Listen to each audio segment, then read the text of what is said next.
This week's episode was brought to you by Greg Parker and Marcus Yellowhair.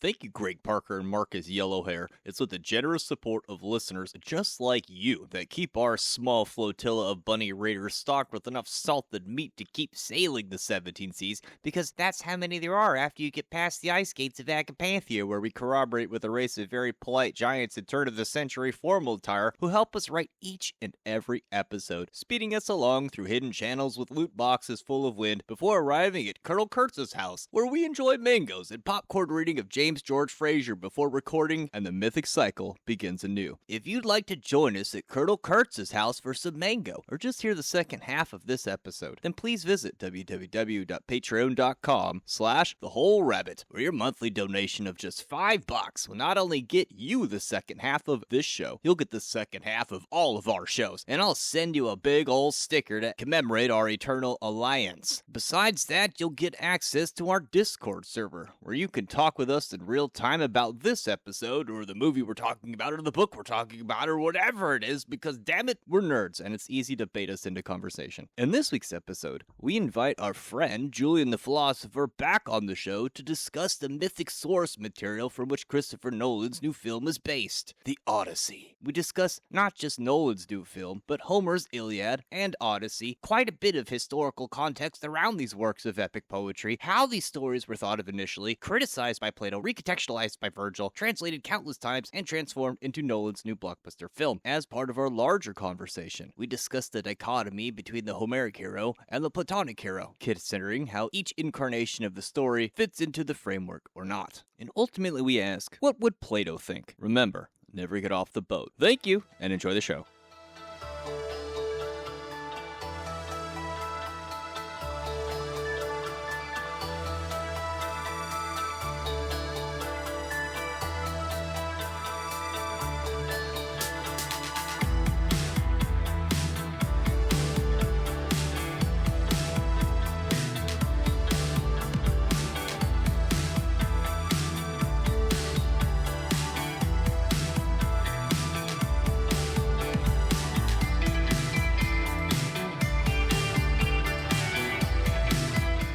I don't know how this episode's gonna go because my knowledge of Greek mythology has always been my Achilles elbow. Huh? It's like Achilles' heel, but a fucking stupid joke. Is it just funny because he said elbow? No, it's not funny because he said elbow, It's but it's supposed still to funny. be my poor knowledge of Greek mythology has always been my Achilles elbow. Because Achilles was only... You know the story of Achilles, right? Yeah, and then it's funny because he says poor knowledge, but he forgot to say poor knowledge and just said knowledge. And now it's not funny. Well, also Achilles' heel implies it's your weakness, so... But why is elbow? Because That's it's the joke. his heel. Because, Achilles could only be hurt on his heel because he was dipped by his mother into like a eternal river that made Yeah, him I immortal. get that, but like, why bring up an elbow? Because it's the whole point is he has poor knowledge of Greek mythology, but it's not funny if he doesn't say poor knowledge. No, it does because okay. Achilles' heel implies it's my weakness, so it's implied. Yeah, I get it. Yeah, see, he gets it. Anyway. It's only funny if you say it's poor knowledge. We'll scrap this one. Jeez. I don't know why poor is relevant either. It gives you a better clue. It gives you the context that he's It's high actually IQ. is misrepresenting it. But That's if you- why it's funny. But if you know your mythology well enough, you know that it's my weakness and I'm misrepresenting it. Okay.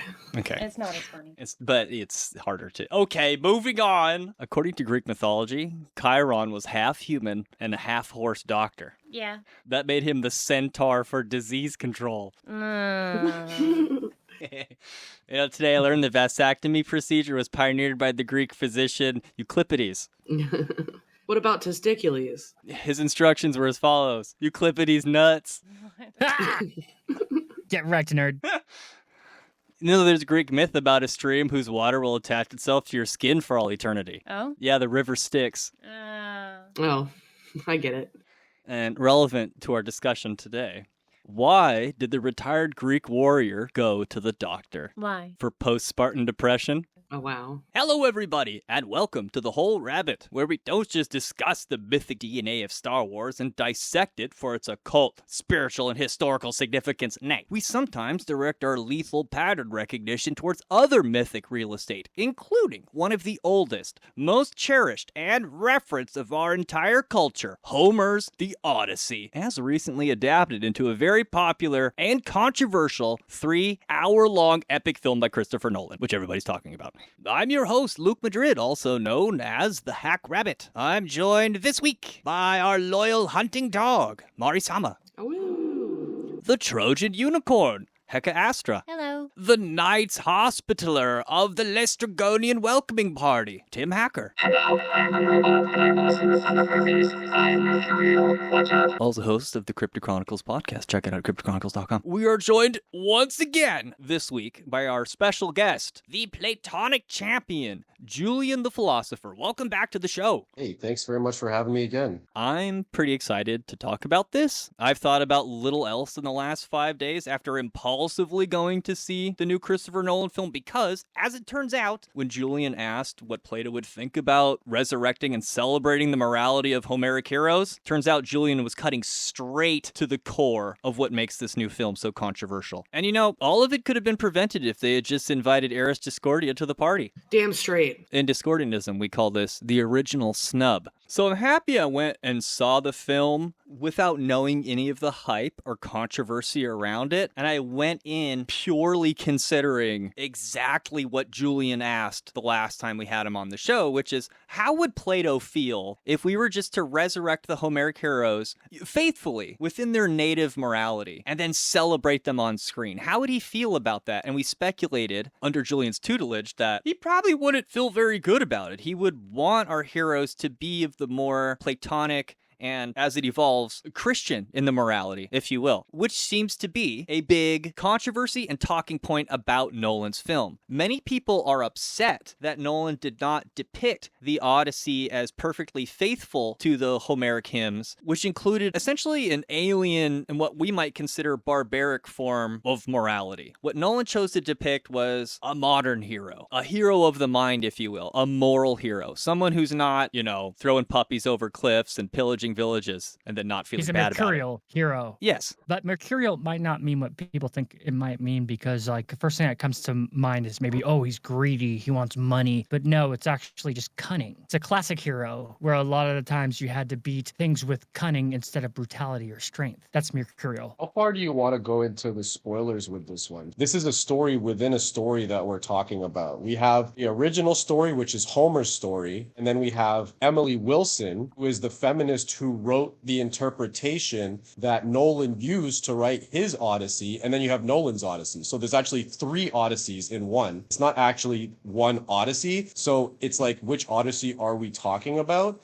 Because Emily Wilson's one is the one that Nolan has openly talked about, that it was the one that he based it on, not Homer's interpretation. So we saw Nolan's interpretation of Emily's interpretation of Homer's interpretation. So it's suffering from something called replicative dating, because it's like a photocopy of a photocopy of a photocopy. Oh, it's So like when you where prompt- do we start? It's like when you prompt the AI too much and it starts to degrade. I don't know if I would call Exactly. it suffering. I think I would call it updating. And there are definitely going to be spoilers. So in terms of spoilers, we're going to go whole hog and not hold back on any spoilers because it's a classic myth and people are already spoiling the Nolan film and talking openly about every part of it. And it's sort of assumed you're familiar with the myth. You can't really spoil a classic myth. Well, it's kind of Holy- hard to talk about it if we're not going to actually talk about it. So, You need to discuss it in context of the 3 Odysseys, though. We need to be specific because each one of them is so independent. They're actually so different that they're not even, I don't want to say they're not related, but they're 3 different stories using the same characters, but they're not the same story because Odysseus isn't the same Odysseus in all 3 of them. And the same thing with the other characters. Even Emily Wilson, it's funny because Christopher Nolan basically came out and invited her to all the premieres and said he's using this feminist interpretation from this classic scholar as his base for this project. But actually, Emily Wilson heavily criticized Christopher Nolan afterwards. So a lot of the people on the right wing who are saying this is a super woke and it's terrible and it's feminist, actually not the case, because when I saw it in reality, when you dig into the actual details of the story, feminist aspects were actually completely erased by Christopher Nolan, and he also erased Homer's story as well, and he told a completely different story about about a different Odysseus that isn't talked about in the other two. It's important to talk about this, how the mainstream media is portraying this as the woke Odyssey, but Emily Wilson already made the woke Odyssey, and it was actually better than Nolan's one, because I can go into why that is the case, but it is a matter of three Odysseys, like a tale of three cities. It's also not just the Odyssey because he invokes other myths as well into it. Absolutely. Yeah, you're absolutely right. It doesn't even start in the Odyssey. He starts in the Iliad and then he goes through the Odyssey, but he also brings other characters in as well. And there's also a lot I wanted to bring in terms of what happens before the Odyssey and the Iliad and what happens after as well, which is also important to understand because people of this time period would have understand all of this context, which normal people in modern day are missing. So it's like, if you don't understand like the characters and the context, it's hard. So that's why I brought up the three Odysseys. We have to understand which Odysseus we're referring to. Well, I think we can qualify which one we're speaking about as we speak about it. Because the Nolan film is massively popular, I'm using that as the starting point for the conversation. But what you're bringing up does cut to the core of what makes Nolan's Odyssey so interesting for me, which is, which Odysseus are we speaking of? You mentioned that the Emily Wilson translation is feminist, or at least perceived that way, and that Nolan supposedly based his Odysseus off of her translation. And so you would expect Nolan's film to be perfectly in alignment with her translation and be feminist, wouldn't you? Right? But you're saying it's not. No, very much not. So Emily Wilson really wanted to make a focus on women and make them put the spotlight on their experiences, because in the Iliad, women don't really play a primary role. You actually get most of the interesting female characters in the Odyssey. So they don't have a central role other than Helen and I think the girl who gets involved with Achilles. In this situation, you would see that Emily Wilson talked about centering the experience of the women. And one of the most important experiences is when Odysseus comes back and he reunites and he gets rid of Batman's character, who's, Robert Pattinson, when he's a suitor for his wife when he was gone. Basically, to get rid of him, he also gets rid of a bunch of the servant women. Telemachus, the son of Odysseus in the real home, executes a bunch of the female, courtiers, basically. And Emily Wilson makes a big point of this, that in the end of the story, Odysseus's son commits basically a massacre against these women, basically, who are part of the court. And she sees this as this is an example of what Plato was talking about, how the heroes of the Homeric era were kind of barbarians. They were kind of like pirates, and they didn't have the morality that you would ascribe to a civilized society. So you can basically see how Emily Wilson is kind of centering the experience on the women and how they experienced history instead of just focusing on the heroes and how they experienced history. So she tried to recenter the women. And I think that Christopher Nolan kind of did some of that in the sense that he didn't show any of the male gods on screen, but he showed Athena basically as Zendaya, but it wasn't really Zendaya. It was a priest of Apollo who he had killed, and that she looked like she was Athena, but it wasn't Athena. It was kind of a mind game that they were playing with us. So there weren't any actual gods shown on screen, and there were definitely no male gods shown on screen. So that part definitely lends itself towards a more female-focused script. So it's part adapted, but in terms of actually making it a female-focused story, very much not the case, because they made it all about Odysseus and him being a traumatized war veteran, basically, and about his suffering and about his experiences, and it made it kind of like a male experience,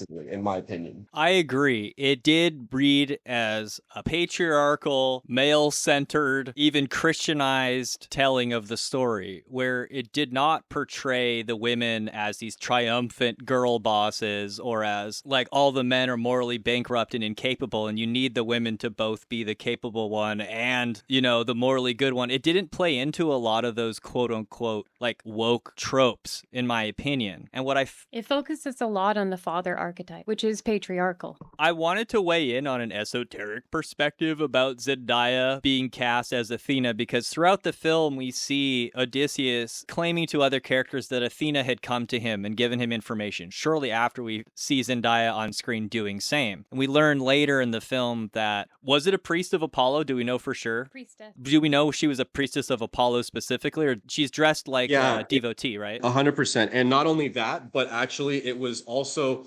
Paris who shoots the arrow that kills Achilles, and the arrow is supposedly in the poem directed with the assistance of Apollo. So it's so interesting that a god Apollo, who is also, remember, is also the god of the Temple of Delphi and the oracles of Delphi and the philosophers as well. So that god assisted Trojans in killing Achilles. So the god of the philosophers literally destroyed the gods of the Homeric heroes. See, in the movie, it seemed to me like they were trying to indicate that she was a priestess of Athena because she gets decapitated at the same time that the statue of Athena gets decapitated. And so she becomes like a symbol of Athena to Odysseus. And that's kind of how our minds work symbolically. We find relative things, right? So she becomes a symbol of Athena. And when he has these conversations with Athena, he's using this like priestess interface with her. Yeah. The reason I say that is because Apollo was the primary god of Troy, which would have aligned them against the gods of the Spartans. Because if you remember, Agamemnon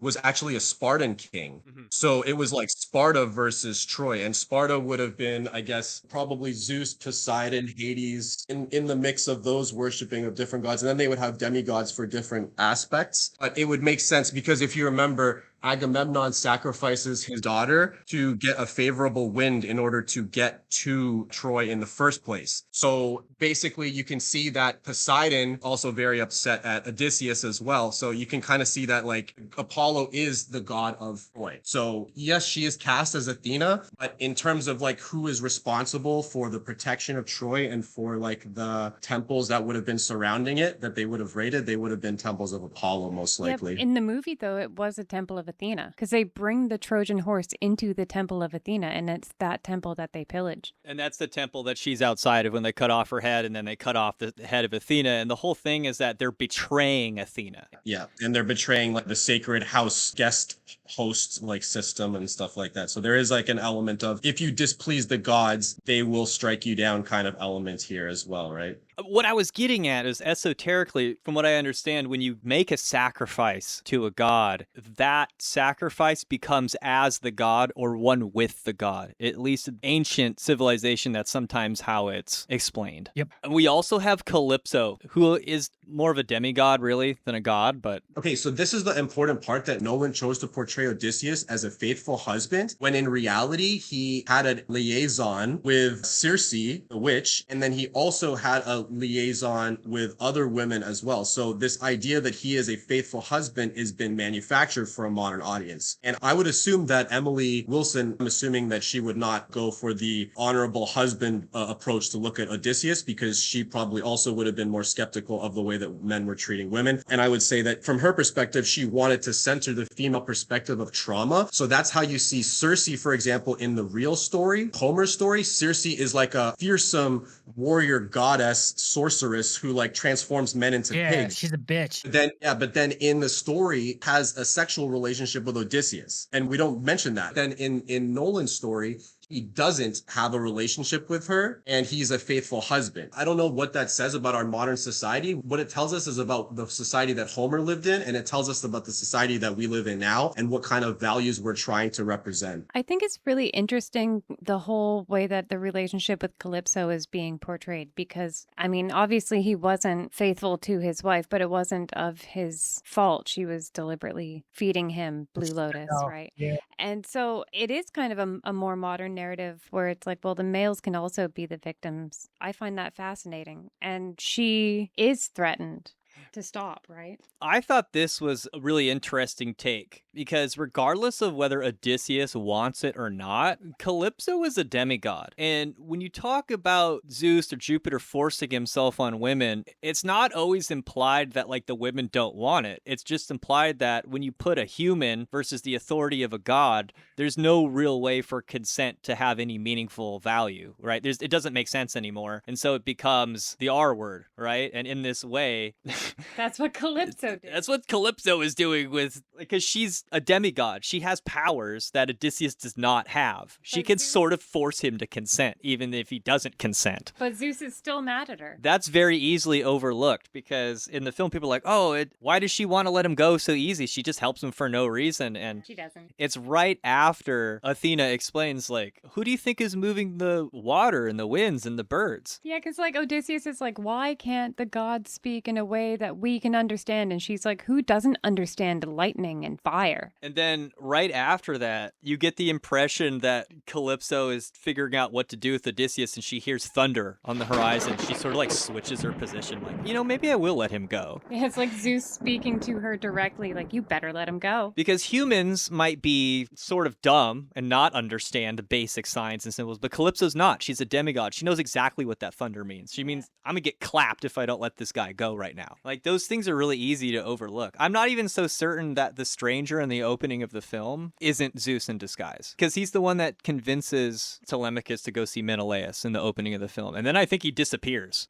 after that. So I may not have seen the movie, but I have been following this myth since I was a kid because my mom would read me this story when I was a little kid over and over. I'd make her read it to me over and over and over. So I'm intimately familiar with all this. I just want to comment on something that Luke brought up with Calypso. And it seems like normally the energy math of the situation would be like, well, Calypso obviously can just R-word Odysseus because that's the power dynamic between the hierarchy from God to man, right? Yeah. But he's not okay with it. And why is he not okay with it? Well, maybe it has something to do with Odysseus's will and his fate. And she's getting in the way of that, which would be challenging the hierarchy because it would be challenging Zeus. Yeah, so it's back to Daddy's in charge again. And it's Zeus, which becomes, in my opinion, like a stand-in for Jesus Christ throughout the film. It seems like it's a heavily Christianized version and a patriarchal version of whatever Emily thought she was doing. And that's probably why she didn't like it. It's not she didn't like it. It's that he made Odysseus, instead of a joyful, happy warrior, which is what he's portrayed as, he made him into a war veteran and a traumatized person. And I wanted to say that Circe is also portrayed as a trauma victim. So I thought it's very interesting from a modern perspective to portray a demigod, a demigoddess, who is like supremely powerful and potentially immortal as a trauma victim. And I think that it's really interesting how they portray these characters, how Homer portrayed them, like Odysseus as this happy warrior who maybe he just committed a whole bunch of war crimes in Troy, but hey, he's making his way across the world and he's still a hero and he's doing his thing. And instead, the modern version of a hero is like you know what it made me think of actually when I was watching this? I know I'm bringing it back to Star Wars, but it felt like Luke Skywalker, okay? It felt like Disney Luke Skywalker, who's broken and battered, not at his prime.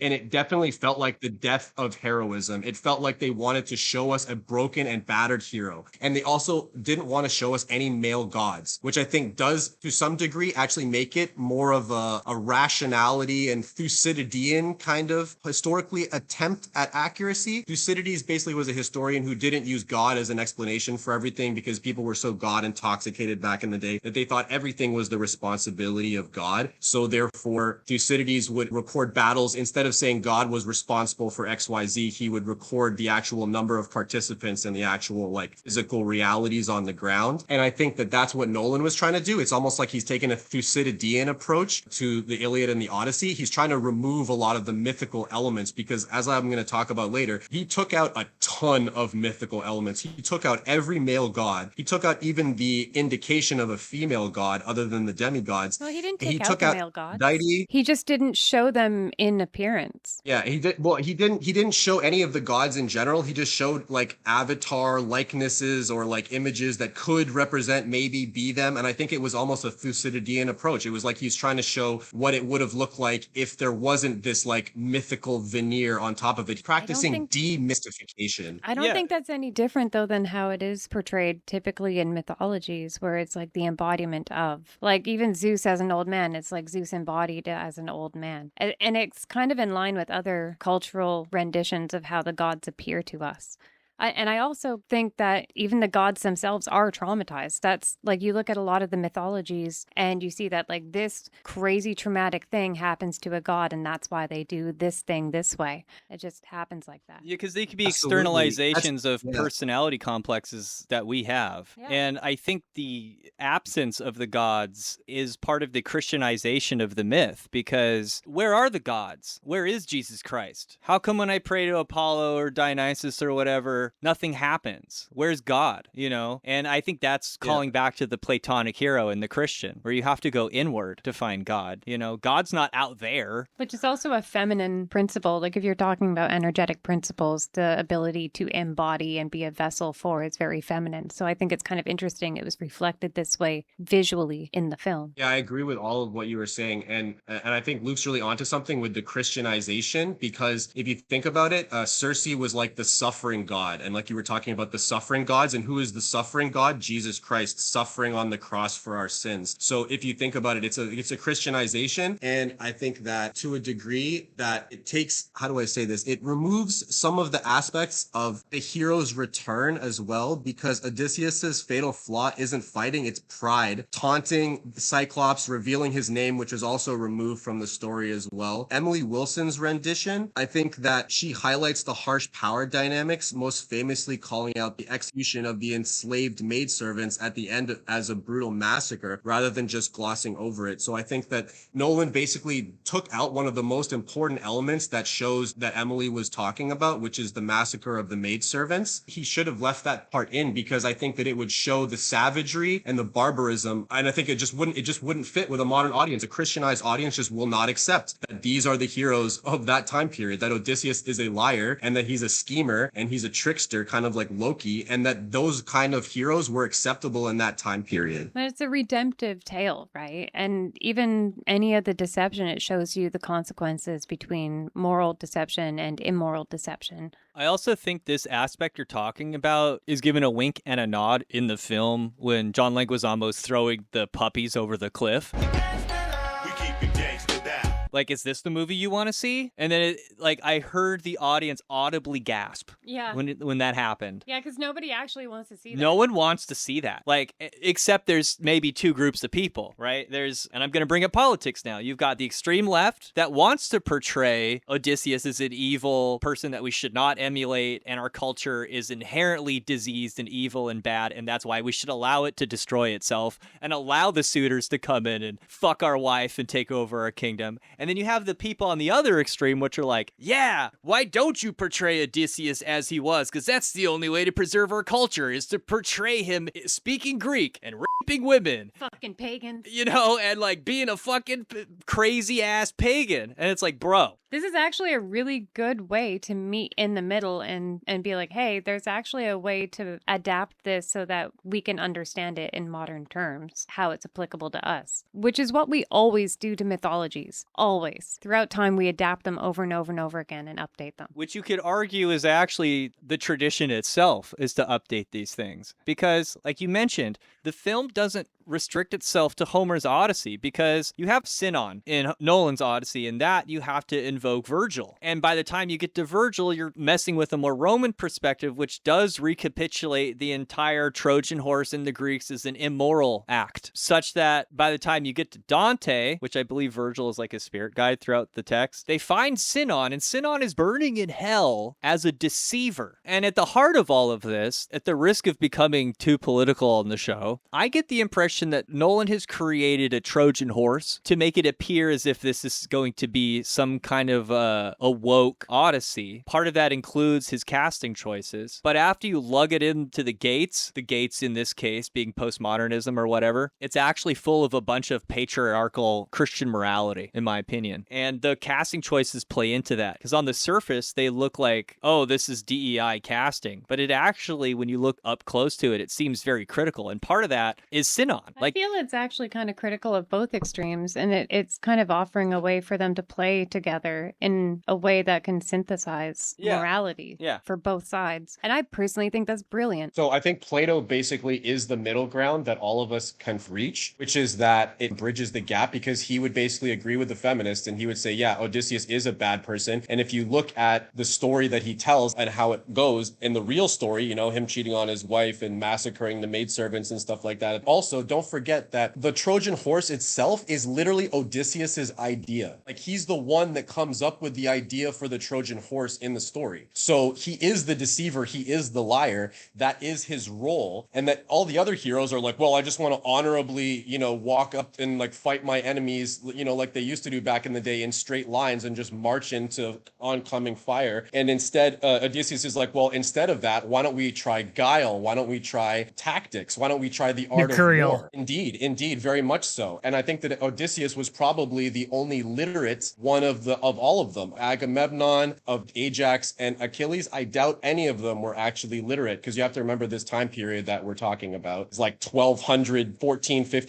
BC that we're referring to, right? So this is so much longer. This is like 1,000 years before Plato and Socrates. Literacy was few and far between. And we also have to take into consideration that Plato would have said no to the right-wing people as well, who would say that we should use Homer and Odysseus and these people as a way of reinvigorating the fires of Western civilization, because Plato would say, no, that's actually just bad morality. And like, it's the perfect middle ground, basically, where we can kind of meet in the middle and we can have an open dialogue about these ideas without dismissing them. And I think it's really important for us to understand the context. So we have to understand who Homer is himself as well. And then we can understand like why, if it's okay with go into like why Homer was, because we haven't really talked about the person, the author himself. And I think that's kind of important. Yeah. So Homer didn't actually live during the Trojan War. He lived in about 850 to 750 BC. So that would be in the time referred to as the Greek Dark Ages. So from about 1200 BC to 800 BC is basically the time when the Mycenaean civilization was in complete collapse. And the Greeks plunged into an era where they basically lost the language that they had been using. The Mycenaeans used a written language called Linear B, and their cities crumbled and they lost their language. And basically the Greek city-states became isolated, small agricultural villages, similar to what happened in the dissolution of the Roman Empire. So imagine in the aftermath of the dissolution of Mycenaean civilization had a similar effect. And the other important things that were taking place at the time period in the archaic Renaissance that we're referring to in Homer's time, it would be the rise of the city-state. So this is around 800 BC. You'd starting to see places like Sparta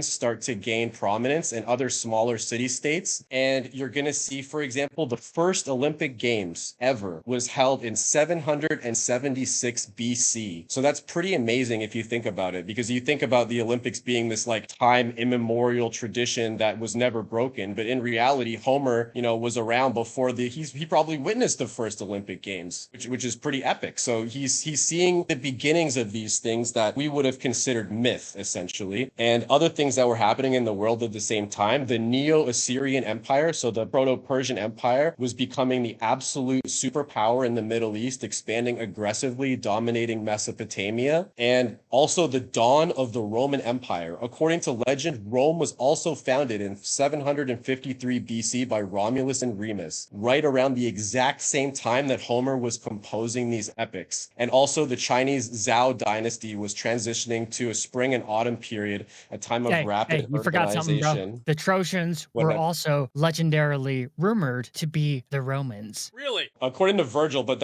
I don't believe that, but that's the story that Virgil tells, yeah. Homer himself was actually a traveling bard. So he was basically like, toss a coin for your witcher, Jaskier, and he would basically, back in the day, when the Mycenaean society broke down, they lost Linear B, so they lost writing, and people were singing songs to each other of heroes. So there would be songs of Achilles, there would be songs of Ajax, there would be songs of Odysseus, and these epic songs became poems, and those poems became the stories that we know today. So Homer was an original Travis Scott. In a way, I think it's true that, yes, the poems were actually sung originally, and I think that's why they got the inspiration. Travis Scott actually does not play the character of Homer, so I'm not sure why I think that's just like another one of those things that people don't understand. Oh, no, I didn't say the story. I didn't say he played Homer. He's just the bard in the story. And you're saying Homer was a bard. Yeah, the bard is called Demodocus, and he is basically a character that is important because people think that basically just like how Plato used Socrates to tell the story of the Republic, Homer used that bard to tell that story.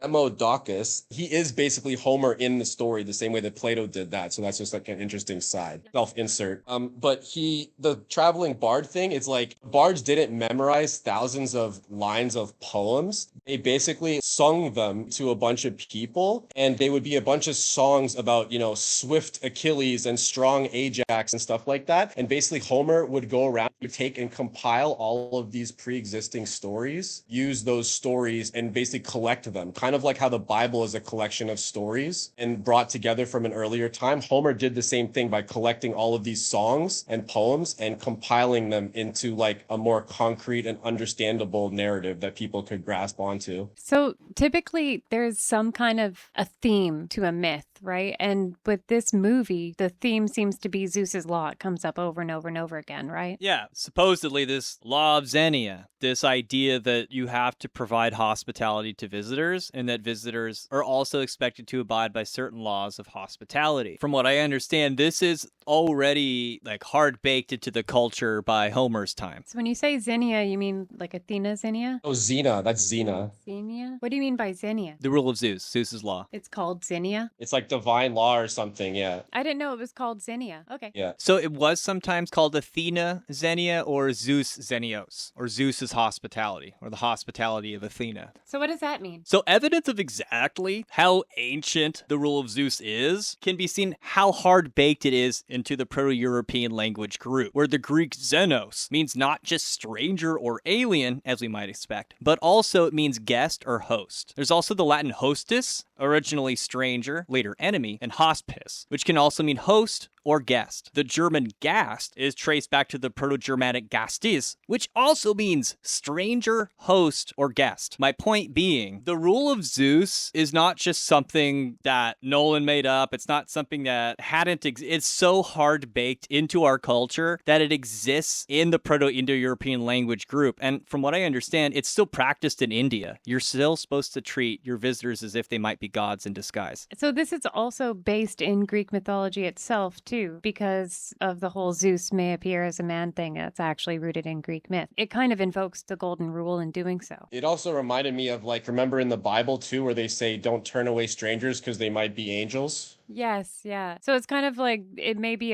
a god in disguise, and so you don't treat others as you wouldn't want to be treated. And we see that theme come up over and over again in the movie, where it's like, don't be mean to these beggars at the table, or, Y'all don't forget about Southern hospitality now. I think Homer, he was a singer, basically, re-emerging in an illiterate world, stitching together 400 years of, like, oral campfire traditions, and he bound them together and created a culture, a way of rebuilding this civilization that had become fractured. Just like how we needed to rebuild civilization after the fall of Rome, the Greeks needed a story that they could all, because basically they had become isolated, like agricultural little towns and stuff like that before the rise of the Greek city-states. So they needed a bunch of stories that they could all fuse together to feel like they were a collective nation, like they could all use this story to bind them together, right? Like that kind of thing. Like these were folk tales and legends that bring communities together. Something that was bigger than just one community, because otherwise that one community would be good, but you needed like more communities. Zeus's law, or rule of Zeus, that's something that anyone from pretty much any culture can relate to because it's the golden rule, right? So that's a good core foundation to build the rest of the mythos off of. Because whatever you think about Nolan's film, the connection between those different like city-states and areas, there was a Southern hospitality rule. Like, if you showed up, you were expected to not be questioned. Like, they would have to feed you and bed you, and then they could only really ask you who you were after they gave you dinner. And even then, it was sort of tenuous. Like, you didn't really have to answer if you didn't want to. It's like the quintessential breaking bread with somebody, right? What happens when Abraham meets Melchizedek in the Bible is that he tithes to him and he breaks bread with him. And that's one of the things that, as a Christophany, Melchizedek is viewed as, because he breaks bread with people. And that's what Jesus does too. The bread and the wine, the symbolic breaking of bread with people, would be kind of like a way to establish peace. So if you think about it in like a primitive warrior culture where everybody's kind of at each other's throats before there's kind of like a collective golden rule that binds them together, how would they be able to identify each other? And it would be through knowing the same songs, hearing the same tonality, because this is even before people had last names. They were just named after the city they were from. and the identity that they had. So this was kind of like you can see the formation of Western civilization taking place. And it also reminds me of a conversation that Tim and us had last time where we talked about how the Greeks could have been the sea people that demolished some of the Egyptian and Bronze Age civilizations. So it's possible because of the fact that they were pirates and mercenaries at the time. So it would kind of make sense that the people that were capable of sacking and destroying Troy would probably be capable of sacking and destroying other Mesopotamian kingdoms within the same region. And they would obviously be breaking Zeus's law. Yeah, it doesn't seem like the Spartans were too concerned about that at the time, though. No. Well, this is one of those moments in the film that I think has been too big of a riddle, I think, for the mainstream, where who are the people from the sea? Well, there's a sequence very shortly after they sack Troy where they're landing in some village, and there's some Greek guy sitting out in front of his burning village, and he's speaking in Greek, such that they need to subtitle it and translate it. And then you have... He's like, we thought you were the sea people. And then you have like the Indian guy and the black guy speak English in an American accent. Like, no, we're Greeks from Ithaca. It's all good, bruh. Yeah. There's like a visual disconnect that's being shown to you in that scene. Yeah, I think they're trying to get across to you exactly what I was saying, that these Greek villages early on, before the rise of Sparta and Athens as like gigantic polis city-states, these were very dislocated Greek villages, and they didn't really have anything in common before Homer wrote these stories, basically. They didn't have very much in common because they were living in the ruins of a destroyed civilization. The sea people from the Bronze Age collapse, they were Greek. A lot of people do think that. Don't some people think they're the Vikings? Yeah, there's a few different theories. There's nothing that you can say for sure. Like academically, you can't say factually they were in fact Greeks, and it's indisputable. Philistines in particular, yeah. But there are a lot of theories that it was the Greeks. So what we're getting at with this scene has to do with what you're saying, Julian, because it has to do with this idea of racial identity, if you will. And we're now a multicultural liberal society that's multi-ethnic, right? And Nolan's story is not necessarily the story of the Greeks, but it is from a culture that inherited its myths from the Greeks, who are the sea people, right? So we are like those people landing on the beach with our American accents. You know what I mean? Like it's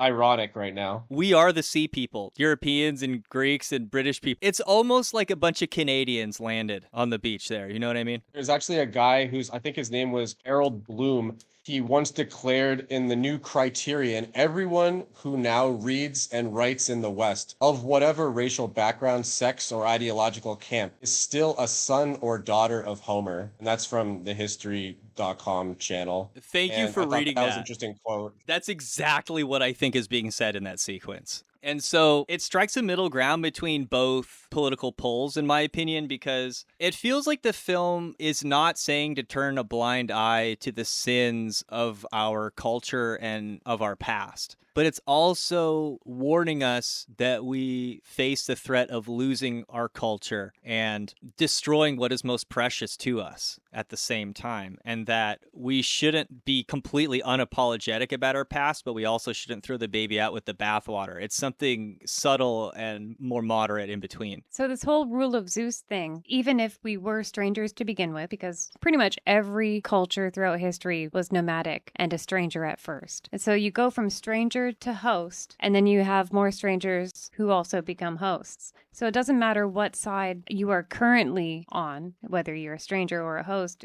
it invokes the need for the rule of Zeus, which is the golden rule, right? And so I think that's still relevant today, no matter how you identify politically or where you are in the world. So I think that's an underlying narrative that's in the film. Perhaps we could call it the early development of kind of a universal morality, perhaps? Yeah. Like something that was able to bind all these like competing Greek states together, because people always think of Greece as like Athens, but in reality there was like several different, Corinth, Sparta, Thebes. There's all these different warring parties that have interests, and that's why these stories were so helpful, because just like how we have all these different Western nations, although we speak different languages, we have different cultures, we're all bound together by the same historical narrative. The way that they portray this exact narrative in the film, so you see Odysseus and his men become strangers on lands abroad. And then at home, the people who are citizens of Ithaca become the strangers, right? You see this inversion, and it all has to do with whether or not it's like a balanced expression of being a host or a guest. What I keep coming back to is the term in the Bible, whenever you want to refer to God as a warrior badass is going to kill everyone, you refer him as Sabaoth, the Lord of hosts. And this is also true just if you're studying or practicing occultism. That's the god name associated with the sphere of Netzach, which is Venus. And Netzach means victory, and it's invoking the god form Inanna and Venus in her warrior aspect. So you're saying if you're a good host, you're victorious. Well, it's interesting because in order to wage a war, you have to be a host of your armies as well. Yeah. And so much of war is based around hosting. It's a strange idea in general. I don't know. I don't exactly know what connection I'm making here, but it's weighing on me. I think maybe it's also distinction between when you're one or the other and what's appropriate when. So are we basically saying that Homer is practicing philosophy through poetry? Because that could be pretty powerful. Because if what we're saying is he's using poetry as a medium of articulation, the same way that Plato used the dialogues as a form of articulation and as a medium. So that could be pretty profound if we take it that, because I've heard a lot of the time that people say that poetry is closer to theology than philosophy, because with poetry, Plato said that poets say profound things that they themselves don't understand. And I think it's true. It's like almost like poets are capable of channeling a kind of a cultural, spiritual zeitgeist that the philosophers can't, because we're using language very analytically for the most part, and they're using poetry very continentally, if that makes sense. I think that's true because a lot of ancient poetry wasn't just an art form. It was depicting a narrative which was tied into a lot of spiritual math, if you will. Yeah, and we talked last time so much about how it was a war between the philosophers and the poets about who would rule society. So it's obvious that before Socrates got there, it was that the poets were ruling society because they were the ones who were telling the stories. And whoever, as George Orwell said, whoever controls the past controls the future. So I guess I want to wrap this up for the free side of the show. What do you think Plato would think about Nolan's film? Do you think that he would have wished for it to stay closer to how Homer depicted the heroes and have them be a little more might makes right? You know, I'm doing this for glory, and it has a kind of an alien morality to it? Or would he have approved of Christianizing it to some extent? Because we've talked about on the show that Christianity you could see as like the final form of Platonism. I think we mentioned it in that light. Oh, it's funny because I love the idea of what you just said. I really do. I love the idea of sticking Plato in a movie theater and making him watch the Odyssey. I love it because he'd be like, so you guys basically took my idea of the cave of the allegory and you just put it on the big screen and you just, so he would definitely see the movie theater as like a cave of the allegory. Yeah. It's almost like how when the science fiction writers write something about like, this is the torture pain matrix 9000, and then a bunch of corporate CEOs are like, but we just made that in real life and we're using your horror story as a blueprint. Like you're basically we're using Plato's horror story of the future as a blueprint for how we're supposed to teach things. Stop it, please, I beg you! It's a sin! It's a sin! It's a sin! It's a sin! It's funny because in the past, we would have learned this stuff through poems, right? And then those poems were sung to each other because people couldn't read. And that's one of the reasons why Plato was inaccessible to a lot of people. But today, it's like we've taken this idea of Plato, Cave of the Allegory, and we've used it as a medium to convey Homer to people. So it's like, I think he would have found that quite amusing, but I don't think, once again, he was very, very, very anti-poet. He really, really, really didn't like them.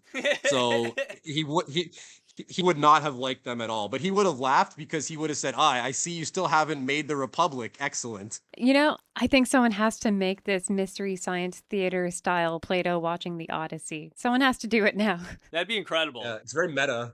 I think Jesus would have liked the Odyssey. I think. Maybe. Ooh. I don't know. When do I get to yell about all the weird politics related to the film? Because I just want to scream. I just want to just about how the public is receiving it, because I'm so not in alignment with what anyone is saying anywhere at any time. I am completely a monstrous beast of weird thoughts and opinions about this film. We stick out like Sore thumb. I have hashed it out with the fucking weirdos online from both sides, and the nerds are alone. The nerds are alone on this one. That's all I'm going to say. Leaders create bridges, and so we can create a bridge between Nolan and Homer in the sense that we can say that Homer collected the myths of the past to help 8th century Greeks process who they were and create their identity. Emily Wilson translated the text to show us the brutal social realities of women's experiences in the ancient world, and Christopher Nolan stripped away both the ancient song and the social critique, using the myth to project a 20th century blockbuster about war, trauma, and time. So I think that this segues very well into our discussion about the Aeneid and Virgil, because it's so important for us to recognize that these stories are told by different people throughout the ages, and we have to understand the purpose for which they are being told. Because Virgil's pretty far distant in time from Homer. Like, they're like 800, 700 years difference. So imagine if during Star Wars... Augustus's time. Yeah, like, imagine if someone wrote, like, a Dune or a Star Wars sequel, like, 800 years in the future from today. It'd be weird. Would be more reflective of their world than it would be of ours. See, that's why I'm not going to hold it against Christopher Nolan for adapting it to modern times. Yeah, you make it sound terrible. I don't know why, but I'm reminded of Disney's production of, say, like Paul Bunyan and Babe the Blue Ox or Johnny Appleseed. Is that it's not technically exactly the original folk tales that pervaded the American frontier, but it's with Disney characters, and then there's songs, and it's fun, or it's like appealing to that new generation or whatever. And you could call it slop, I guess, but it is from the golden age of Disney. Disney is shit now, just saying, but when they adapted those tales, even all of their famous movies, they're all adapted folk tales from different cultures. So I mean, if you like Disney movies, I guess it's okay. Myths kind of have to adapt with the times, preferably to stay true to the core of it, keeping the core principles but adapting the circumstances. And that makes sense. Yeah. Man, you guys make Christianizing the Odyssey sound like such a horrible thing. I didn't think it was that bad. Like, who's you guys? You guys I'm talking to right now. Me? Yeah, who are you guys, brah? I was gonna say it's probably me.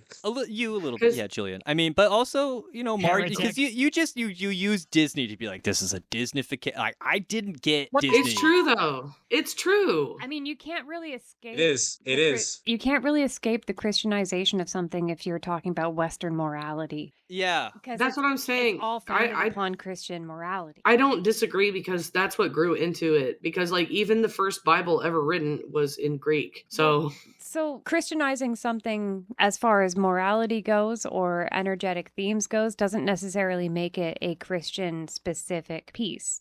And that's why it's not really like a 4-letter word in this scenario. Like, it doesn't matter if you're Christian or not. You can have the same moral grounding.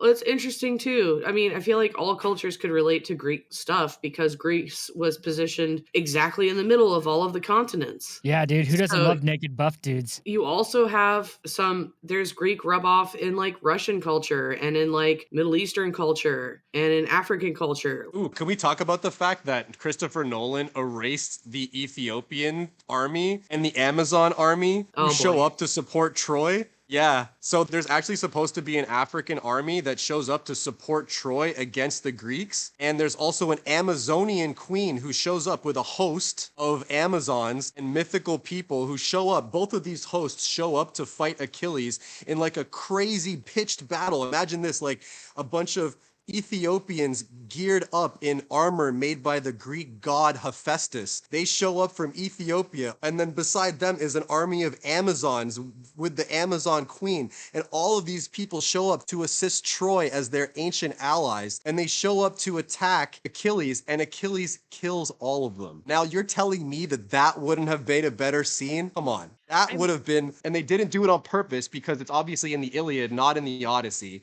But the fact that they omitted the fact that there's a crazy, really cool African leader and a really cool Amazon queen, and they didn't include that in the story. There must have been some kind of budgetary thing in there, because there's no way that isn't the coolest, most DEI, but also amazing scene I could possibly imagine. That's like MCU end game scenery, like everyone's showing up at the same time. That scene is literally stolen from the Odyssey.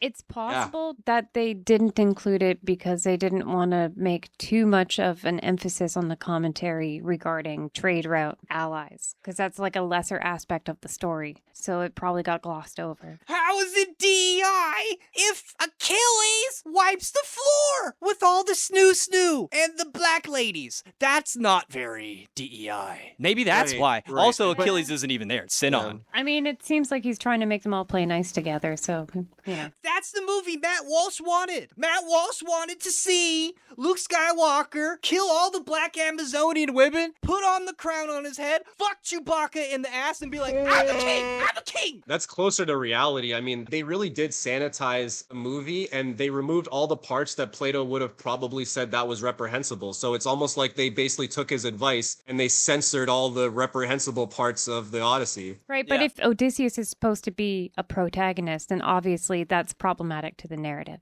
This is all the time we have for the free show. If you'd like to come back and hear us scream about, hopefully, Sinon, maybe I can also yell about Luke Skywalker and why he should or should not have humped Chewbacca in the butt at the end of the sequels, and what this has to do with the Christian hero and Philip K. Dick. I have notes here about Laucaon, about werewolves. I got stuff about the Judgment of Paris. I got stuff about Iphigenia, because sometimes you have to sacrifice somebody in order to win a war. And that's just the cost of doing business sometimes. Yep. How can you put a cost on favorable wins? And that's why we're going to have Erica Kirk on the second half of the show. Oh, God, no. No! If you'd like to hear that part of the show, please visit www.patreon.com/thewholerabbit, where your monthly donation of just $5 will get you access to that part of the show. Yeah. Also, make sure to check out Julian Soloninka. He's got a Substack. Also, he has a Discord. He's on the social medias. Check him out. Thank you, everybody. Eat carrots and shoot lasers. Eat lasers and shoot carrots. Pew, pew, pew. Pew pew. Hello, everybody, and welcome back to The Whole Rabbit. You are now listening to the extra nerdy side of the tape, which you made it to by listening to us yammer about Greek mythology. Yay! Which means you are now in the super duper extended gymnasium workout philosopher hour of the show, where you can smell sweaty men and rub them there a with sauna? oil. Yeah, Nice. Toe Rogan is in there. So should we talk about the controversial casting of Elliot Page for a minute? Because it sort of opens the film, and I think it sets people onto their political thing right away. And I bring this up because in the Odyssey, it's supposed to be Achilles, but there is no Achilles. We just know that Achilles dies at some point in the fight. But what we see is from Virgil, where Sinon is used in order to sell the narrative that what is being given to Troy is in fact a gift to Athena, but it's actually a fraud. The pretext behind this gift is supposed to be an act of Xenia, Zeus's law, a peace offering, if you will, presupposed on the idea that both the inhabitants of Troy and the Greeks worship Athena in common. So what does the horse have to do with Athena? It's actually a multifaceted context, because in a more modern context, you will see generals on the battlefield would often present perhaps a sword or a pistol or even their horse to the opposing general when they won a battle. So it was a gesture of unanimity and a sense that they were giving them a symbol of Poseidon. Because if you remember at the beginning, Agamemnon sacrificed his daughter so that he could get a favorable wind from Poseidon, because Poseidon is both the lord of the sea and the lord of horses. So you kind of see a connecting bridge between the beginning of the story and the end of the story, where Poseidon is the most present god in this context. And although Zeus is in the background as the godfather of the Olympians, Poseidon plays a much more active role, whereas Zeus is more of a passive role. So we have the context of the horse itself, and then you have, as you said, Zeus's law, where essentially it was the honorable thing to do. You remember Odysseus was the one that said, hey, what if we lie to the Trojans? What if we present them with a gift and pretend like we're observing Zeus's law? of good sportsmanship. But in reality, we're going to fill the Trojan horse with Greeks and then pop out in the middle of the night and open the gates, right? So you can see how Odysseus, his act of the Trojan horse is Odysseus's horse, right? And he's the one that convinces the other ones that this is the most, I mean, it's the most dishonorable thing he could possibly do in a time period where people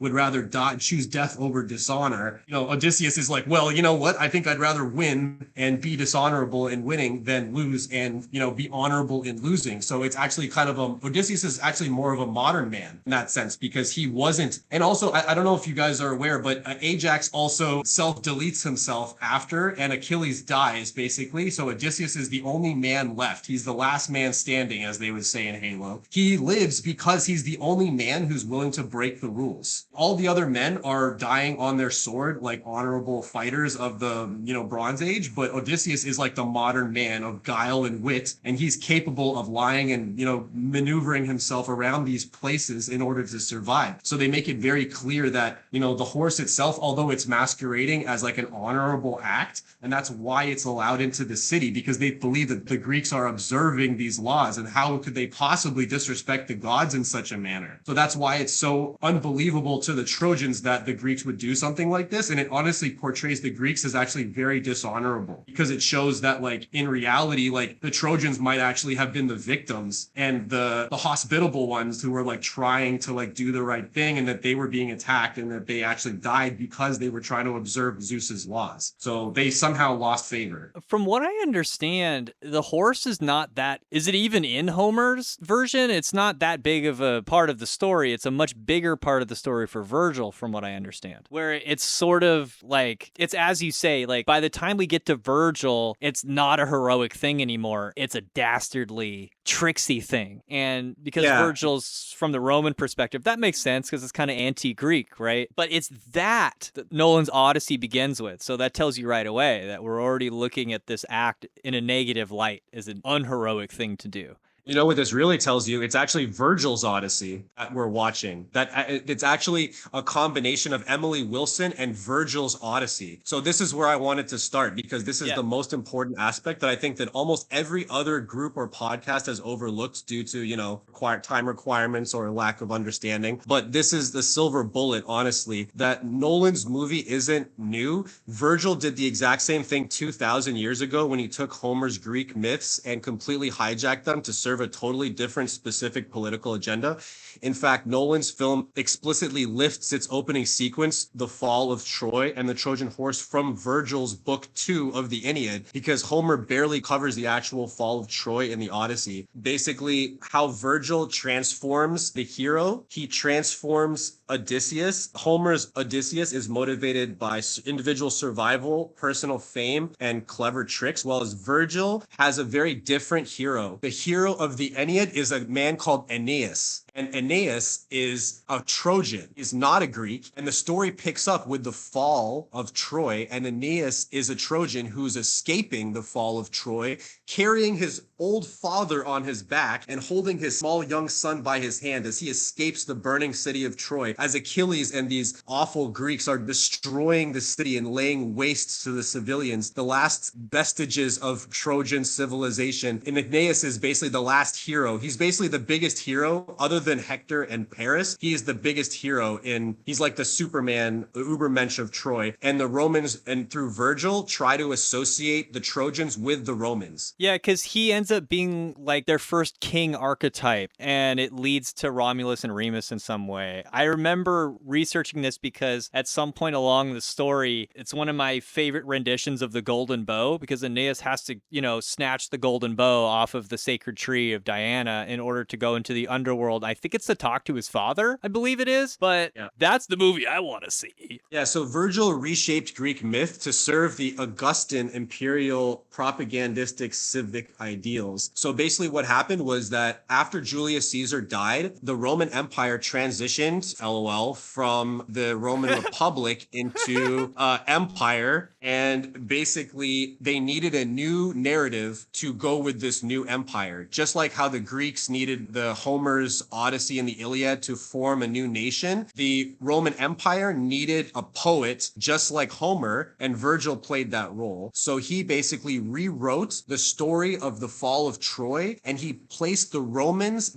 Aeneas is the progenitor. So instead of Odysseus, Aeneas is the hero of this story. Yes. And I honestly prefer him as well because, and this is also the point that I wanted to bring up that nobody else has talked about. Aeneas is the traumatized, suffering hero. He just watched his city be destroyed. He just watched all of his friends and family and civilization be obliterated by these murderous Greek heroes. And he is running for his life, carrying his elderly father and holding his son as he runs away from his burning city, and all of his life is just being destroyed. Aeneas is truly suffering. I don't understand why they're making it seem like Odysseus is suffering. Odysseus won the war. Why the hell should he be suffering? If anything, Odysseus is a terrible person, and he's the one that's persecuting the Trojans, and this is the Roman perspective anyways, and it seems like that Aeneas is actually the good guy and the Trojans are actually the good people who are victims of Greek aggression. Now, I'm assuming this was probably because the Greeks were also allied against Julius Caesar, and they had helped some of the Romans who were fighting against his uncle, so Augustus would have wanted to portray the Greeks in a very negative light. Yeah. So he contractually obligated, shall we say, gave him an offer he couldn't refuse, to Virgil and said, can you basically construct Homer's Odyssey from a Roman perspective? And that was what the Aeneid is basically. So it's really fan fiction, and it's similar to what Nolan did. So you could argue that basically Virgil did it first. Yeah. And that there's actually nothing wrong with Christopher Nolan doing this, or Emily Wilson, or any of the other renditions, or even the Arthur TV show doing an Odyssey, because Virgil already did it. And there's nothing wrong with like rewriting a great story, because as long as you do it justice, like these people did. I would say that it's important because the irony of Nolan's adaptation is that Virgil reshaped Greek myths to serve Augustan propaganda, right? Nolan reshaped the myths to serve also the 20th century cinema audience, turning the story of ancient Greek trickery into a movie about bloody Oppenheimer-esque man processing trauma. So it's almost like actually what you're watching is literally Aeneas's story. That's not Odysseus, because Odysseus is a happy warrior and he's not a traumatized person. He just had the greatest victory of all time. Well, Aeneas is a man fleeing from the burning city of Troy. Yeah. You know what I find fascinating about Nolan's Odyssey is that both can be true simultaneously. He shows the suffering of the Trojans. He shows how,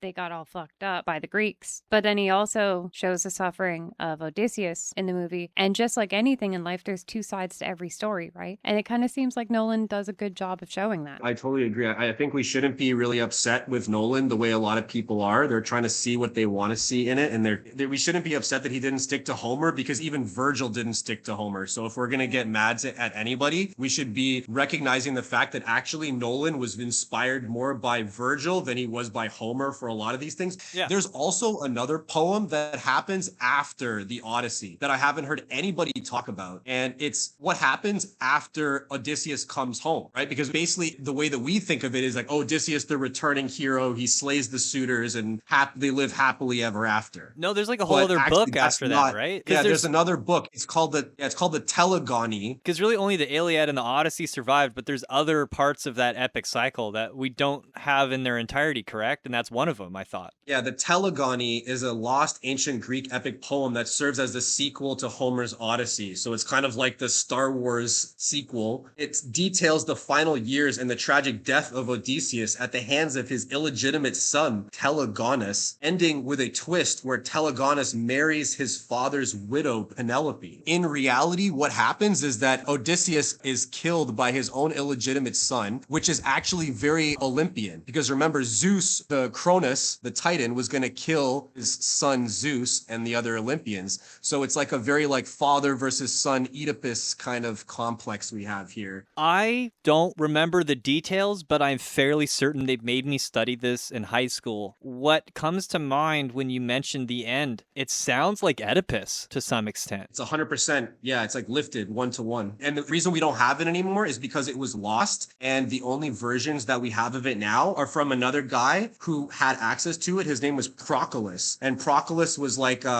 much later on in history, so even later than Virgil. So it's like you're basically getting fragments reconstructed from somebody else's written works. Can we zero in on this thing you mentioned where we've sort of established why it makes more sense for Odysseus to be the happy hero? And we have established that Nolan is borrowing from the Ennead and Aeneas. You mentioned very briefly, Aeneas is like the hurting hero, the struggling, the traumatized hero. And this is something I've heard that the conservatives are really tired of. To bring it up, Luke Skywalker from the sequels fits this archetype perfectly, where a lot of audiences are sick and tired of the Western hero being some like mopey, sad, whiny, overly reflective, over self-deprecating, obsessed with redemption loser, basically. And I don't know where I'm going with this, but I spent quite a bit of time trying to understand what people did not like about the Star Wars sequels, and I've divided it into reasons that I do understand and then reasons that I want to continue to talk about. The one thing that seemed consistent across many people's beliefs about Star Wars is that people really, really, really wanted Luke Skywalker to come back like Odysseus and kill everyone. And I can see why, but I have sympathy for this hero archetype, possibly because my name is Luke. And I've struggled bitterly on this show to point out that I think, despite some of the serious flaws in episode 8, which I'm willing to concede, I think there was a story of Parsifal, the Pure Fool, and Amfortas. Amfortas is an Arthurian Grail knight who, after they attain the Grail, he's the one that has to guard the Grail, but he's wounded by the Spear of Destiny, and he has this mortal wound that has to be healed, and he's like this brooding, sad hero. And I'm wondering what your thoughts are on this, because it feels like this is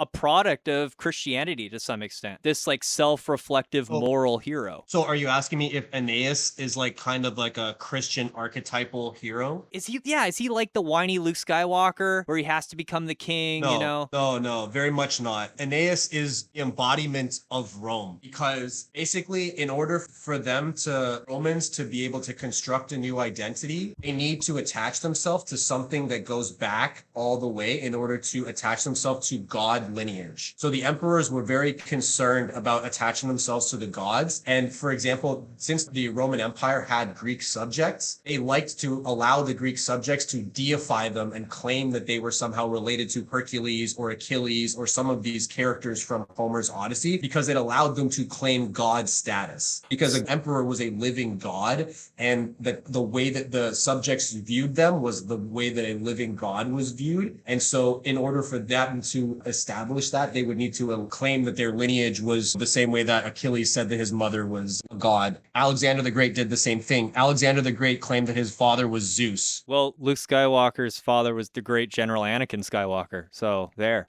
Yep, there you go. See, it's a connection to the past, right? And then that's what allows you to have legitimacy, because otherwise your new empire is built on a foundation of nothing. I mean, Anakin could be a whiny little shit too, let's be real, but he killed all the sand people. He wasn't playing around. And the younglings, too. He did. He killed the younglings. Virgil also has a very comparable love story in it as well. And I think that one of the things that's missing in the Odyssey, in Christopher Nolan's one, is the metaphysics of love. Because I think that he was away from his wife for so long, and they don't show the love affair that he has with Cersei, and they don't show the love affair that he has with Calypso. And I think that's a mistake, because you need to have love interest in a show. It can't just be this like, slow burn, long distance relationship. I guess that's kind of like the way that they portrayed it. And it kind of took away from Penelope, because she basically just ends up being like an extension of Odysseus. And I think that the Ennead actually does a really good job of doing a love story as well. If you're familiar with the love story of Aeneas and Dido, the Queen of Carthage. No. Okay, so this is a really important historical artifact, basically, but essentially the idea is that Aeneas goes on his own Odyssey, basically. After Troy is burned, Odysseus sails off on his little quest, and Aeneas, with a bunch of survivors from Troy, do the same. And they end up going on their own little Trojan Odyssey all around the Mediterranean, and they end up in Carthage, and they end up meeting a queen, and her name is Dido. Her husband died, and she became a powerful female ruler of Carthage at the time, and she falls madly in love with Aeneas. Aeneas, and they have a relationship, keeping in mind that Aeneas also has a wife and kid somewhere out there,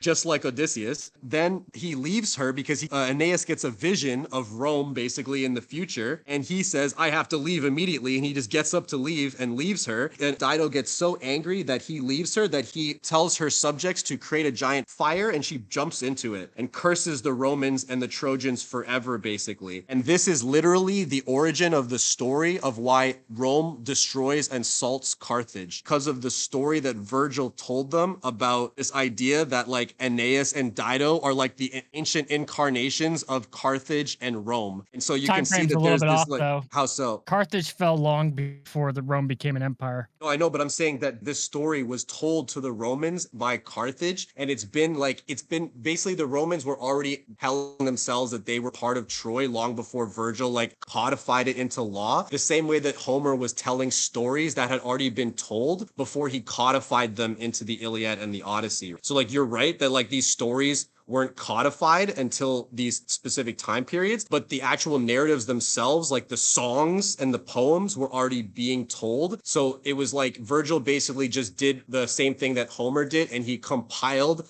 all of these myths and conveyed them to people in a way that pushed the narrative of this new Roman Empire. And so it built on a foundation of false legitimacy because it's extremely unlikely that the Trojans have anything to do with the Romans. So it's very interesting that Nolan based his Odyssey on Virgil's Aeneas, which is pretty obvious at this point. It's crypto-Roman. It 100% is, and that would explain the Christianity.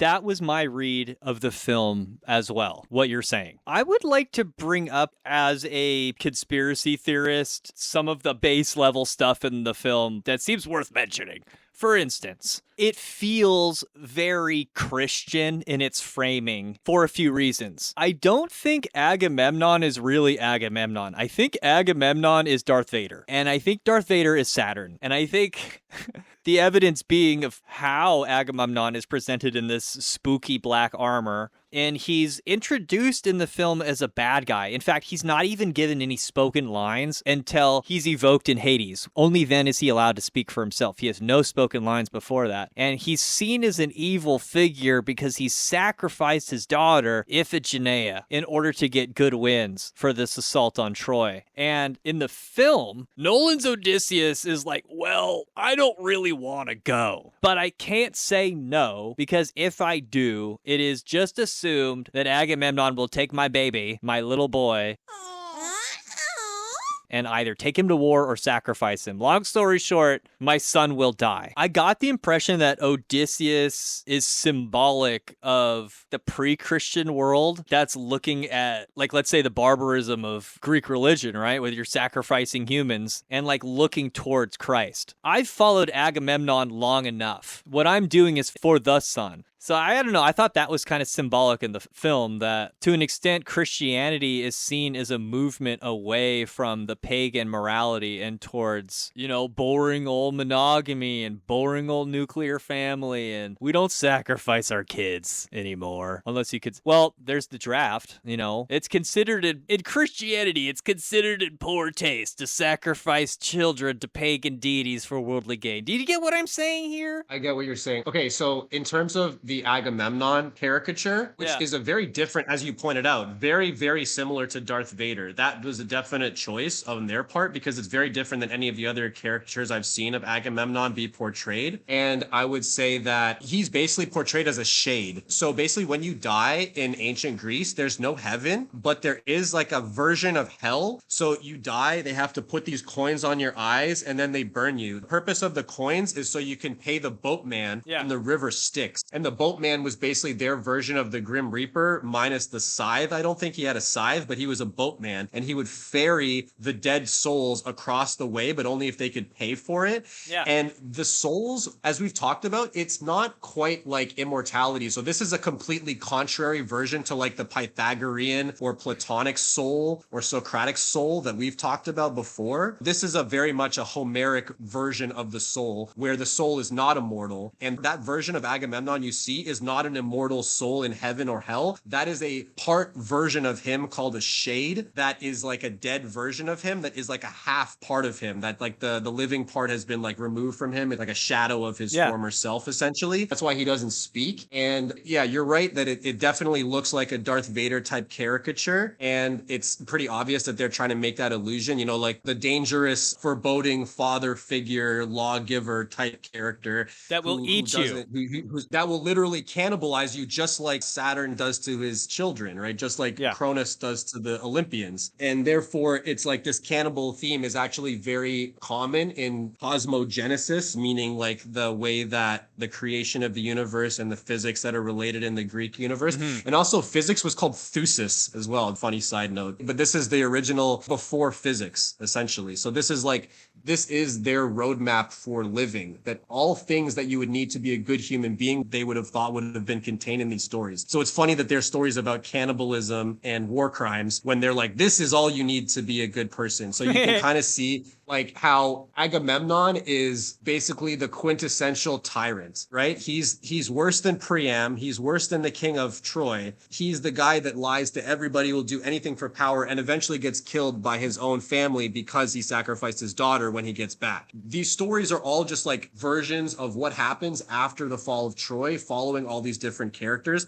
It's like the Troy multiverse expanded universe. It reminds me of the story of Herod. The story with Christ begins with, you have to fucking hide him from the king, otherwise he's gonna kill him. Yeah, for sure. And then obviously the story of John the Baptist and Herod's, I think his daughter or something, and the removal of John the Baptist's head also is an important story that should be taken into consideration as well. Are you aware of that one? Yeah, but I'm drawing a blank. Okay, so Carl Jung in the Red Book, he basically wrote about a mystical encounter that he had. Yeah. So he was visited by the spirit of a man and a woman, and he documented an intense visionary encounter with a woman called Salome, a historical and mythological figure who requested the severed head of John the Baptist. He met her in a desert along with the biblical prophet Elijah. Sick. Yeah, basically he says Salome was a Jewish girl and she did a dance for like a bunch of these like such a like seductive, like powerful, magical dance. I'll get him high, show him what I got.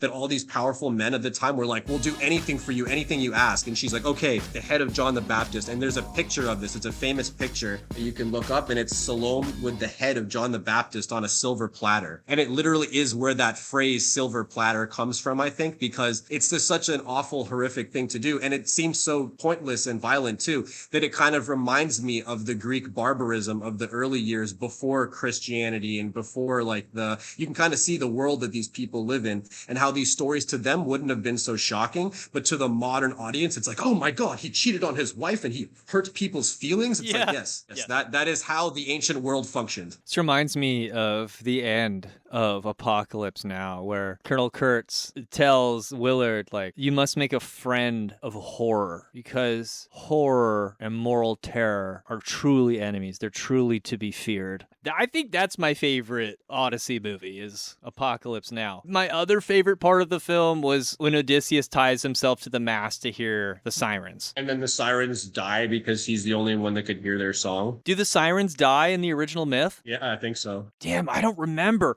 You know, we watched the 1999 miniseries in my high school English class, and I loved it. It was such a fun experience, because we had like a 3-hour long block together. So we got through the miniseries like in a few classes. It was a lot of fun. In the traditional epic, the Odyssey, the sirens die by drowning themselves. According to the later historical myths, the sirens were fated to die if any mortal heard their song and survived.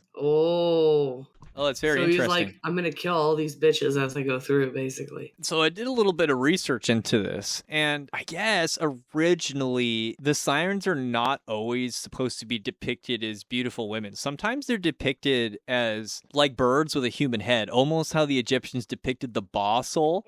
Or a harpy. Or harpies, yeah. And from what I could gather, their original conception was less like trying to lure you using lust and, base desires. From what I can tell originally, it's about the song, man. The sirens would lure you with promises of sacred or forbidden wisdom. Just like Kid Rock with the ba. Oh, geez.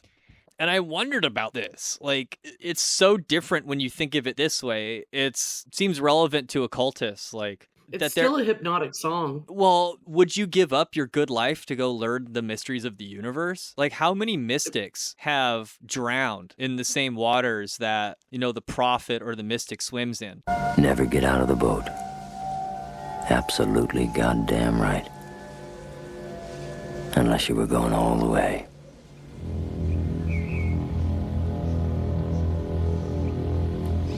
Kurtz got off the boat.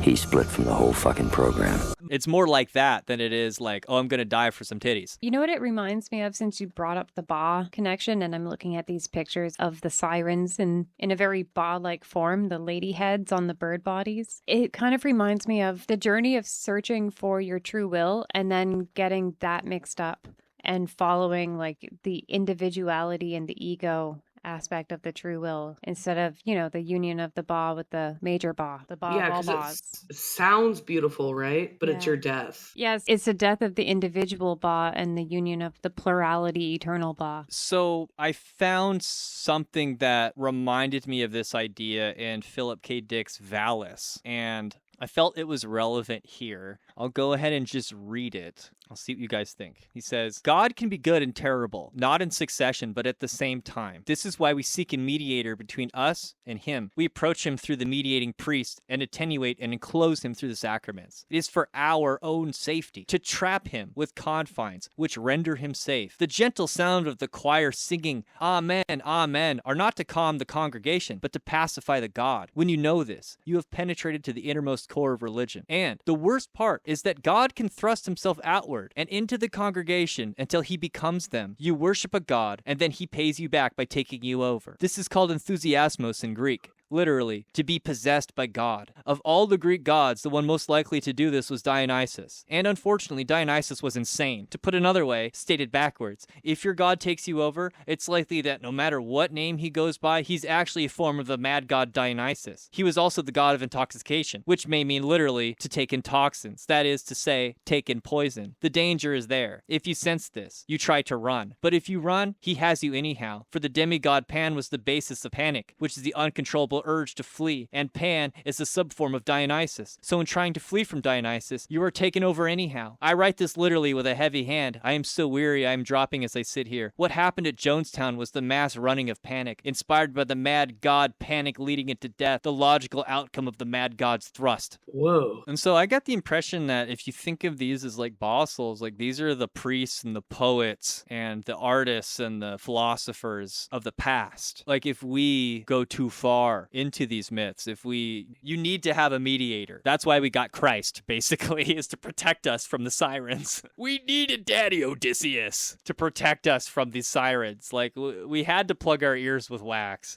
So I think Philip K. Dick is explaining why we needed Christ in the first place. It's not that God wasn't real. It's not that God wasn't there. It was that God was like these sirens. God was like this hostile place for us humans, and it's bigger than us. And it's unrelatable. Yeah, it's unrelatable. It's beyond us. And so it's not that those things are bad or don't exist. It's that we need Jesus Christ to protect us from it.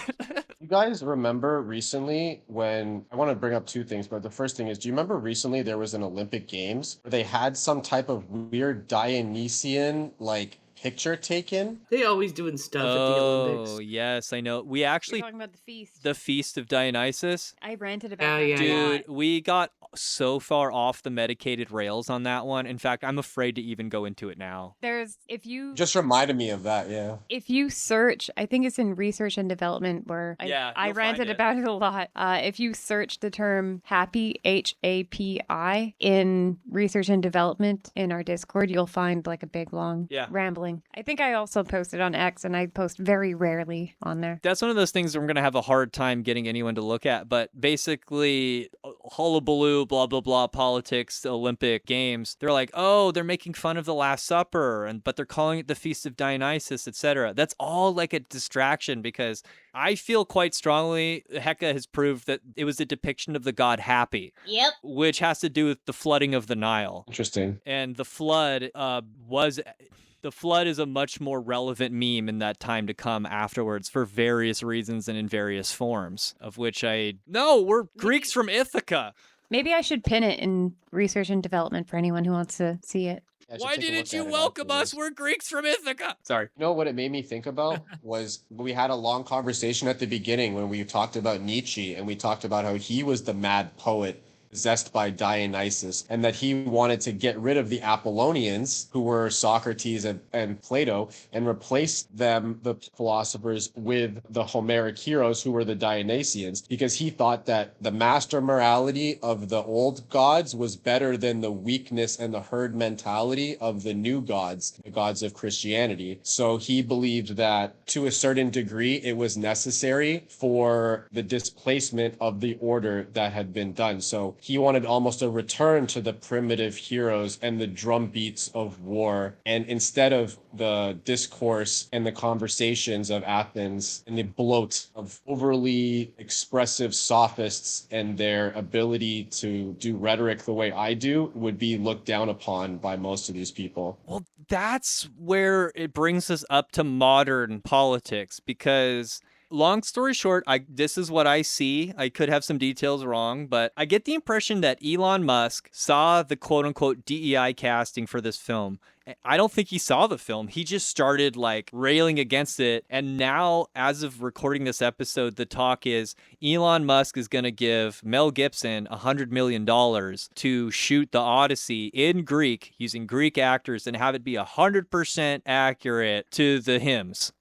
Which, down. I mean, that sounds kind of awesome. I would still watch it. Oh, it sounds absolutely awesome. I would love to watch that. I hope that they make it, because I will watch it. I'll go see it twice. But isn't that what we're talking about? Yeah. Isn't that what Nietzsche would want? Yeah, he would. Yeah, unlike Plato, Nietzsche would be super happy that we're talking about this and that we're bringing back the Dionysian spirit and we're injecting it into the zeitgeist of the modern mind. He would have definitely seen the return to the Homeric hero as a benefit, because he would probably see it as bolstering the warrior spirit in the modern human. But he would fucking hate the translation that was used, and he would fucking hate Nolan's film, wouldn't he? Because he'd be like, he would want the Mel Gibson version, assuming that Mel Gibson didn't Christianize it, which I don't see how that's possible. I don't see how that's possible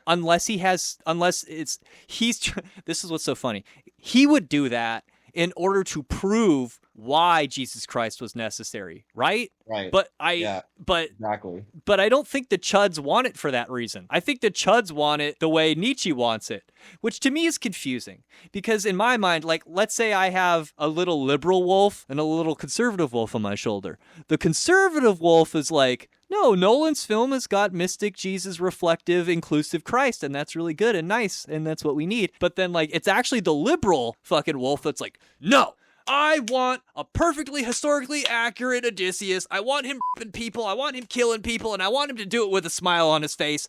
And I want to see it in Greek. And I want to see it with all Greek actors. And I want to do this for an intellectual, Dionysian. I want to just fucking indulge. You know what I mean? I don't want that. Wolves backwards? I don't know. Did I? Yeah, I think so. No, no. Liberal wolf wants an all Greek cast? Yes, because it's a thought experiment. It's a thought experiment. I don't want my hero to be good. I want to see a really good evil. Well, you're saying it's called subverting expectations, right? That's what all of these postmodern films are doing. They try to subvert the expectations of the crowd. So, you think the hero is the hero, but he's actually, depressing or a villain or something. I mean, I'm confused. I don't even know what a chud is, so. I might be confusing everyone here. I guess what I'm saying is I think everyone has it backwards. The Chuds. What's a chud? It's the conservatives that hate woke stuff. The conservatives that hate woke stuff are mad at Nolan's Christianized Odysseus because they want some unrepentant, pagan, crazy, Homeric thing. To show you how bad it is? It doesn't make sense to me. They should like the Nolan film. And it's my inner liberal that wants the fully faithful blood and guts. My perspective, it's if you watch the commentary sphere, basically a lot of people just take their cues from people like Nerdrotic and Critical Drinker. And a lot of these powerful YouTubers that have these voices, as soon as they tell people, as soon as I watch their videos on it, and they were like, oh, this is a bad movie, it's this, it's that, it's whatever. I kind of disagreed with like everything that they were saying, but I disagree with both sides. So like I'm kind of in my own, platonic like Olympian mountain where I'm kind of isolated from everyone else and like casting aspersions on everyone else from on high, essentially. It's like, no, this is not perfect. This isn't what it should be. That's the whole rabbit way. That's why you're here. That's why we love you. That's why we appreciate your perspective. I'm okay with 2 cakes. I'm okay with 3. You know what? Make Eggers do a version. I'll watch that too. Yeah, there's nothing wrong with having like a feminist Odyssey. I think that Emily Wilson did having feminist critique is necessary because it's true that Homer didn't really center the experience of women, and that if you actually read the real poem, it's like there's a lot of terrible things that happen to women, and there's really no moral lesson involved. It's just like bad things happen to women, and then they just move on to like another thing. There's no lesson in it. There's no it's not like Aesop's fables where like everything gets resolved in the end. In reality, Odysseus has a tragic end, and that makes him a tragic hero. I guess to wrap it up, I'll ask, do you think that we will ever be able to create a new myth that is as enduring as the old ones? Or are we permanently yoked to the old myths and retelling them in ways that suit our culture today? I think I have to not speak on this because I'll just rant about it for like an hour. As we talked about it off air, I think the closest we got to was the Wizard of Oz. Yeah, you kind of have to state what the qualifications are for a modern myth to be an equivalent of an old myth. So, something that the vast majority of people in the nation are familiar with, something that utilizes a lifestyle similar to that, if not the same as that, as what the average person is familiar with as well. So, fantasy and science fiction are kind of out of the story to a certain degree, but a mythology that also may or may not include monsters that people could feasibly believe in. And I think the Wizard of Oz is the closest that you can get. And it has it's a moral tale as well, because it also has some kind of narrative or value that it's trying to present. But even the whole thing, she gets lost in a storm, and then she has to find her way back home, and she encounters all this mythological shit along the way. It's basically Odysseus, but with fancy shoes. And pretty much, every generation pretty much is familiar with the Wizard of Oz. Whether or not it will last the test of time, like in 600 years, are we still going to know the Wizard of Oz? I don't know. So maybe it falls a bit short on getting that check mark on the list of qualifications, but I think that's the closest we can get. I kind of answered this last time. I kind of volunteered cyberpunk as like a modern day Greek epic because I think that the heroes in that story are kind of like modern day individuals struggling against the system, against unbelievable odds. They're like tragic heroes fighting a losing battle. I think that there's a lot in The Matrix, and then I think that you could compare and there's other cyberpunk heroes like Blade Runner and stuff. And I think that you could also say that kind of hero we need today is different than the kind of hero that they needed in Homer's time, and it is also different than the kind of hero they needed in Plato's time, and also different than the kind of hero they needed in Christ's time. And I think that there's a version of a hero that is required for each century. And I don't think Christopher Nolan, he didn't vandalize the sacred texts. He basically did exactly what Ovid and Euripides and Virgil did before him by pulling threads from a 3,000-year-old mythical canvas and painted a picture of his own era's specific anxieties. And I think that Virgil did the same thing in his era. And you could see how Virgil took aspects from Homer, and Homer took aspects as well, because Homer wasn't around in the year 1200 or 1400 BC when Troy was attacked. So these people are all just pulling from the same story and retelling it with different characters. So I think that it's the same story told over and over again with different characters for a new audience. I think The Matrix could be around, maybe. I mean, The Matrix is Neoplatonism. It's got Gnosticism. It's got a lot of like esoteric elements in it as well. So I think The Matrix is also, like I said, it's kind of drawing from these same, like you said, like the Philip K. Dick, like the early Roman Christian Gnosticism aspect in it too. And it's obviously got like the Plato's allegory of shadow cave and everything. So very common elements in these things to pull together. That makes me wonder if we're essentially fated that the next great epic will be Gnostic in character. I mean, The Matrix does kind of check all the boxes of qualifications, and I guess the mythological creatures would be like the Agent Smiths, right? I mean, you probably could adapt The Matrix to a future time period pretty easily. Yeah, pretty much every generation is familiar with it. It's something that we can feasibly relate to as something that may or may not not happen or be real. And we reference it sometimes culturally. Yeah, And- red pill. Yeah, we do have it as cultural reference and archetypes. So I think it actually does check all the boxes. I think that's probably even better than Wizard of Oz. And also, Wizard of Oz is used in MK Ultra mind control experiments by the CIA. So I like to stay away from using Wizard of Oz because that one has been weaponized so significantly that like anytime I see any Wizard of Oz material, I automatically know it's like intelligence agency Bro. related. That's also, like, you can like it or not like it, but most people like the original Matrix. Think about it for a minute. Do you know what the original symbol of the PSYOP is? At least they still use it in the United States. Which one? I'll look it up. In the United States. Look Grateful at... Dead thing? No. It's related to the theme of this episode. Let me see if I can find it. We should put this in the show notes so people can see it. Yeah, if you look up U.S. Army Psychological Operations, it's persuade, change, influence, and it shows a horse chess piece with 2 lightning swords behind it, and then it looks to be a laurel wreath. So, like, this symbol of the Trojan horse has endured. Even in modern day PSYOP. It's the symbol of the PSYOP, and it's just funny that you would bring up, like, oh, I don't want to watch Wizard of Oz. It's so strongly associated with PSYOPs. I think that's kind of meta. You know, it's like you don't like the Trojan horse either.